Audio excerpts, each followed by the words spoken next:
Hey folks, Robbie Payne here again with Chrome Unboxed. Today coming at you with a full review of the Toshiba Chromebook. Now a lot of people have been asking me about this device and asking me to do a comparison with HP 14, kind of its closest competitor size-wise. You will see that video along with tons of other videos of Chrome-based things on the Chrome Unboxed channel. If you're not a subscriber, subscribe and watch those videos and check out all the videos that are coming. ChromeUnboxed.com is also a place that houses a lot of Chrome news that maybe won't make it to the channel. But today I want to focus on kind of keeping a short video here with the Toshiba Chromebook, mainly because we're getting to a point, and you'll hear me talk about this in some other videos as well.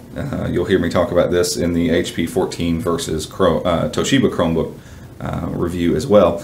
We're getting to a point with Chromebooks right now. There's a homogeny going on. So we have a lot of Chromebooks with the Haswell class processor. We got a lot of Chromebooks with 2 gigs of RAM. We got a lot of Chromebooks with a 1366 by 768 resolution. We got a lot of Chromebooks with a 720p front-facing camera. And so we got all these similarities, and then obviously we're all running Chrome OS, and Chrome OS looks the same on every single device. So there's not a ton to cover. I would encourage you to watch reviews of other units if you want to see me do more stuff as far as pulling up more programs and all that kind of stuff. To be honest with you guys, this thing performs well. It performs really well. It performs just as well as the HP 14, the Acer C720. It does a good job.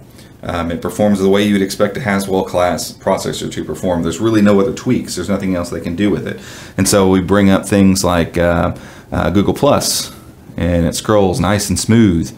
Not because they fixed Google Plus in any way, but because this thing has a Haswell processor in it, and it just does not struggle. You can see the 3-finger scrolling between tabs does fine. 3 fingers up to go to overview mode does just fine. Everything runs the way you'd expect it to run. So if you've seen the HP 14 review, if you've seen the Acer C720p review, you know that these devices run really well with the Haswell class processor under the hood. Now, one thing that's different between this and the HP 14, again, we'll cover this in the side-by-side comparison, but it is a 2 gig versus a 4 gig. So the Toshiba Chromebook is a 2 gig machine. What that does not mean, however, is that it struggles. It does not mean that. You can see on my channel there's a video where I've put the Acer C720p, which basically has the same internals as this guy, almost, I think, exactly. And I pit it against the HP 14, specifically trying to push the RAM. And when I did that, yes, I found some places where it would hiccup and it really ran into some problems. And so when I pulled this guy out of the box and I started using it, I used it for 10 days. So just about 2 weeks of work. I really expected to start running into some hurdles. Just for guidelines here, my usual work scenario has me with 5 to 7 tabs open in a browser. Usually got Google Music running, casting to a Chromecast. And then I have something like this really awesome Pixlr touch-up. I do web design, so some light coding, CSS, HTML, PHP, that kind of stuff, a little bit of JavaScript. So I'm not doing anything insanely intensive. I'm also not running games in the background or anything like that. But I usually have that kind of stuff running, and then at the same time I'll have Ubuntu, which I don't have it running on here right now, but I'll have it running in the background as well. Running usually Inkscape, which is an SVG editor, and FileZilla, which is an FTP client. So those two things sitting in the background, usually multiple images running, so that's absorbing some of that RAM. And then 5 to 7 tabs open, some Google Play Music and an image editor, maybe my file browser, that kind of stuff, and probably Google Keep open. So it sounds like a lot of stuff, and it sounds like, man, you're probably starting to pull on the RAM. And honestly, I never did. I don't think one time ever happened where I ran into issues. So the 2 gig versus 4 gig thing, yeah, you can make an argument there that yes, at some point the 4 gig wins out. Of course it does. It just makes sense. A faster processor is always better than a slower one. More RAM is always better than less RAM. Anyway, the 2 gigs of RAM just really didn't end up causing me much problem at all. And I was a bit shocked by that, to be honest. I was kind of waiting for it, expecting it to happen, and it just didn't happen. So pretty excited about that. Before we move on, I'm going to take a quick hardware tour. As honestly, outside hardware is the biggest differentiator here. You're not going to see me run a whole lot of stuff. First thing is the speakers. I got a song queued up here, and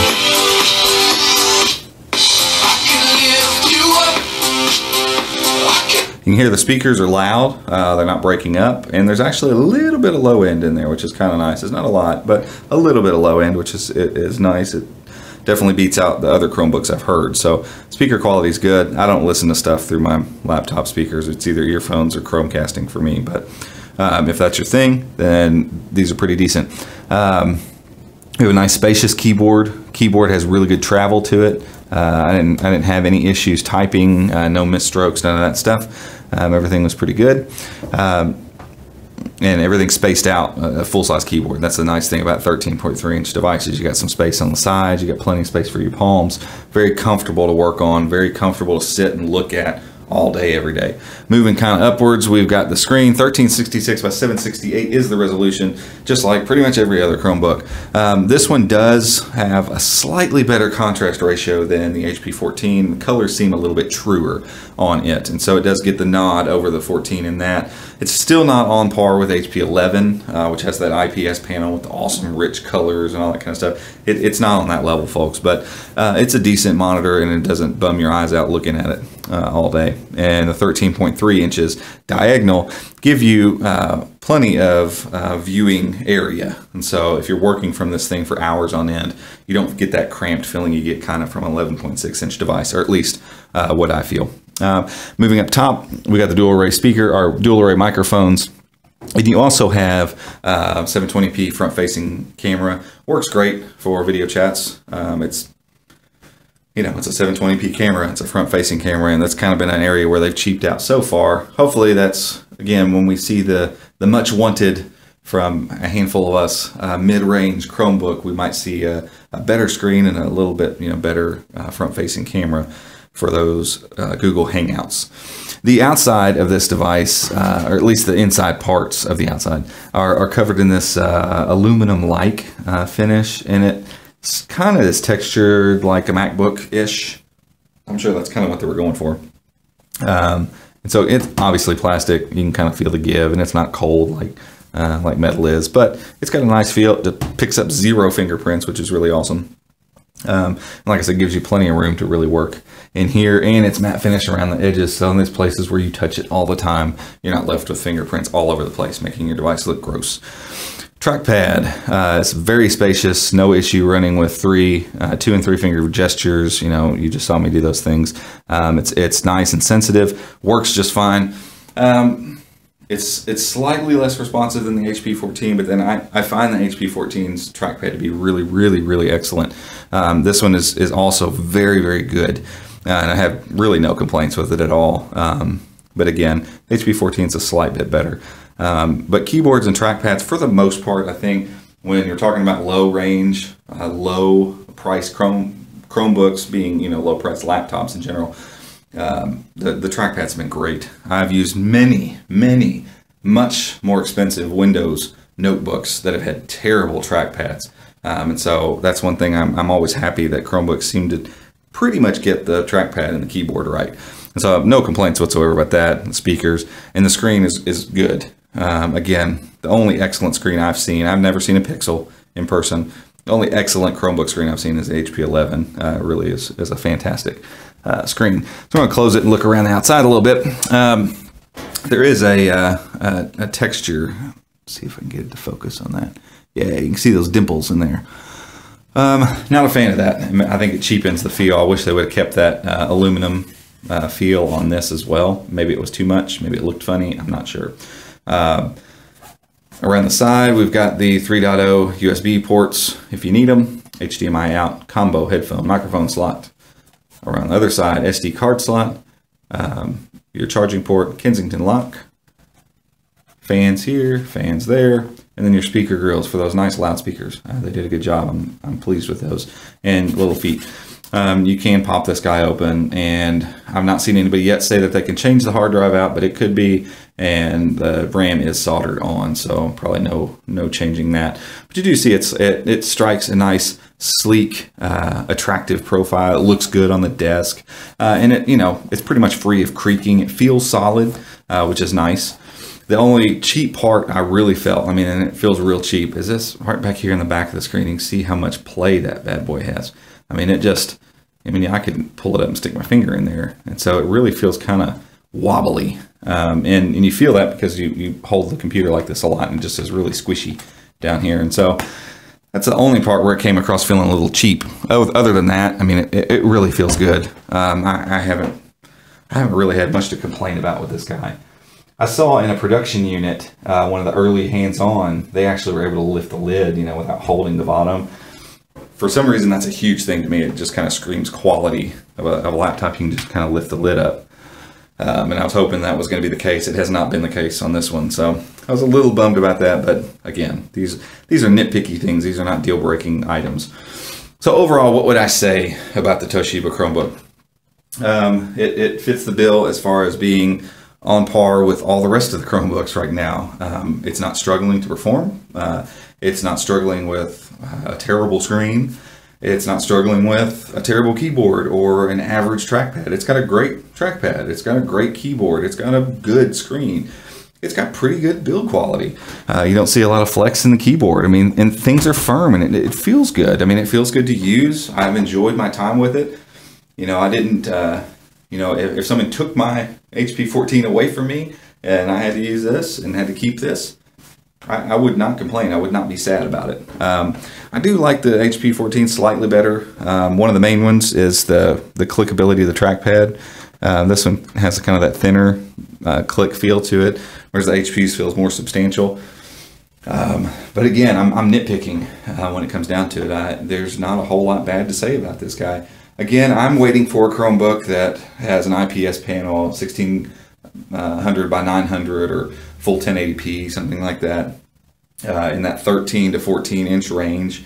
I'm waiting for one that doesn't ship with 2 gigs. It always has 4 gigs, and maybe a little bit more solid state. But again, I don't use much. I'd like to bump up to 32 gigs or something like that, just in case I want to store a movie or two for a temporary bit of time. But I'm a cloud computing guy. I like Google Drive. I try to keep everything in the cloud as much as I can, so the hard drive doesn't bother me that much. But I would love to see an upgraded screen, and something that's really nice and that really is kind of striking. And the touchscreen thing, as Google really makes Chrome OS more touch optimized, I'll be wanting a touchscreen as well, because it's nice in some scenarios. But again, I had the C720p and barely ever touched the screen, not because I didn't remember it was touch. It didn't seem like something I needed to use on most days. And then I would like to see a better front-facing camera. I'd like to see something like a 3 or 5 megapixel camera on the front with some nice focus to kind of help those Google Hangouts, because I do use it for Hangouts, not all the time, but pretty often. Other than that, guys, I have to say I give it my full approval. If you've been looking at this and thinking, I'm not really sure, you're on the fence, it's a great Chromebook, probably one of the best ones available right now. The only one I would slightly, and I'm talking slightly, edge it out with is the HP 14. And again, like I've said a couple times in this, I'm nitpicking. Those are small details. And so if you're thinking about it, go for it. It's a great device.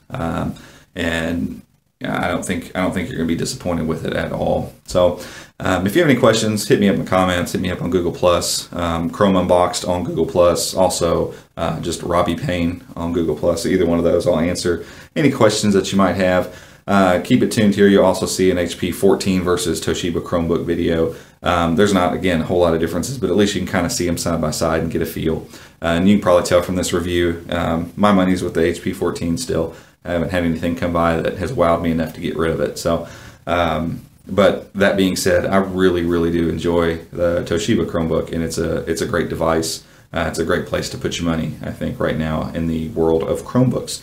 So, guys, if you like this video, A, like it, B, subscribe so that you can see all the upcoming videos that are coming. You'll remember to go look at all the videos that have passed and really be able to get an idea of what's going on in the world of Chromebooks in general.